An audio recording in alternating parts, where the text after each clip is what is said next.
అమరావతి మీదుగా ఆంధ్రప్రదేశ్ కి బుల్లెట్ రైలు రానుందని ముఖ్యమంత్రి చంద్రబాబు ప్రకటించారు. విశాఖలో ఇండియా ఫుడ్ మ్యానుఫ్యాక్చరింగ్ సమ్మిట్ లో ఆయన మాట్లాడారు. ఏపీ నుంచి ఎక్కడికి వెళ్లాలన్నా ప్రతి గంటకు ఫ్లైట్ ఉండేలా ఎయిర్పోర్ట్లు తీర్చిదిద్దబోతున్నామని పేర్కొన్నారు.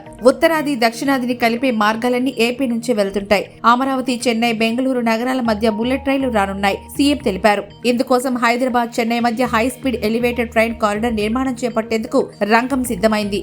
ఇప్పటికీ అలైన్మెంట్ కు ప్రాథమిక ఆమోదం లభించింది. హైదరాబాద్, చెన్నై మధ్య నిర్మించే బుల్లెట్ రైలు మార్గం రాజధాని అమరావతి మీదుగా వెళ్లనుంది. మొత్తం 744.5 కిలోమీటర్ల పొడవైన ఈ అలైన్మెంట్ ను ప్రాథమిక ఆమోదం లభించింది.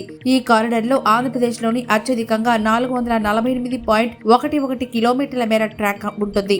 ఏపీ పరిధిలో అమరావతి, గుంటూరు, చీరాల, ఒంగోలు, కావలి, నెల్లూరు, నాయుడుపేట, తడ వద్ద మొత్తం 8 స్టేషన్లు నిర్మించనున్నారు. తెలంగాణలో 6 స్టేషన్లుంటాయి. ఈ మార్గం శంషాబాద్ నుంచి నార్కట్పల్లి, సూర్యాపేట, ఖమ్మం మీదుగా ఏపీలోకి ప్రవేశించి సిఆర్డీఏ గుండా వెళ్తుంది.